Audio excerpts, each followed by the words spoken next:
গাছের পাতায় রোদের খেলা, ছায়া পড়ে পথের পাশে, পাখির ডাকে দিনের গল্প ফিরে আসে মন আকাশে। চায়ের কাপে ধোয়া উঠে, সময় যেন থামে এখানে। বিকেল বেলা ফাইনালি চলে এসেছি অনেকদিন পর নতুন একটু তোমাদের মাঝে একটি ব্লগ নিয়ে। তো অনেকদিন ঘুরতে আসা হয়নি, তো আজকে তোমাদের দেখাবো এই সর্ষে ফুলের বাগান। চলো ঘুরে আসি সর্ষে ফুলের বাগানটাকে, সামনেই আছে সর্ষে ফুল। তো জঙ্গলের মধ্যে দিয়ে যাচ্ছি, বলতে গেলে গ্রামের রাস্তা গ্রামের প্রকৃতি একদম আলাদাই একটা ব্যাপার। তো সামনে এই দেখো, তোমরা দেখতে পেয়েছো, ওখানে আমরা ভিডিও শ্যুট করতে এসেছিলাম, ঠিক আছে। ওই মানে এই সাইডে প্লাস ওই সাইডে খুব একটা সর্ষে ফুল সেরকম ছিল না। তো এখন কয়েকদিন পরে দেখছি যে অনেকগুলো সর্ষে ফুল হয়ে গেছে। তো তোমাদেরকে দেখাচ্ছি সর্ষে ফুলের বাগানটা কেমন। তো এই দিকটায় সেরকম একটা হয়নি, মানে তোমরা ওদিকে যেমন দেখলে ঘন ঘন হয়েছে পুরো, এদিকে তেমন একটা হয়নি, খুবই হালকা টাইপের, মানে ওই কয়েকটা মাত্র হয়েছে। তো এদিকে হয়েছে মোটামুটি ভালোই হয়েছে।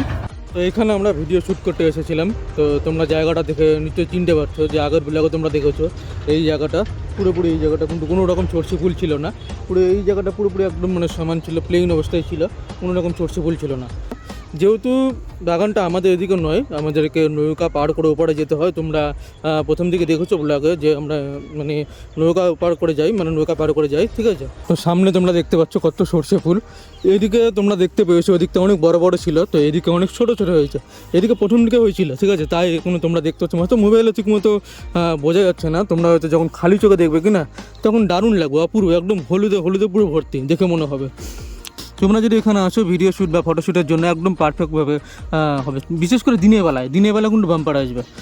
তো যেদিকে তাকাচ্ছি সেদিকে সর্ষে ফুলে ভর্তি। তো তোমাদের আজকে ব্লগটা কেমন লাগলো সেটা অবশ্যই কমেন্টের মাধ্যমে জানাও, এবং অবশ্যই লাইক করবে, আর ভিডিওটা অবশ্যই সাবস্ক্রাইব করবে, ঠিক আছে। তো দিদির ভিডিও এখনও পর্যন্ত আসছে না, আমি জানি। দিদি একটু ব্যস্ততার মধ্যে, সমস্যার মধ্যে আছে। দিদির ভিডিও অবশ্যই আসবে, তোমরা হয়তো অপেক্ষায় আসো যে দিদির ভিডিও কবে আসবে অবশ্যই আসবে। আবার একসাথে তোমরা দেখতে পাবে, খুব তাড়াতাড়ি আসবে। তো দেখা হচ্ছে তোমাদের সঙ্গে পরবর্তী ভিডিওতে। তো আজকের ভিডিওটা এই পর্যন্ত রাখছি, ঠিক আছে। তো তোমাদের ব্লগটা কেমন লাগলো অবশ্যই কমেন্ট করে জানাও। তো বাগানটা কেমন লেগেছে সেটা আমাদেরকে অবশ্যই কমেন্ট করে জানাবে, এবং লাইক অবশ্যই করবে। তো চলো টাটা, দেখা হচ্ছে পরবর্তী ভিডিওটা।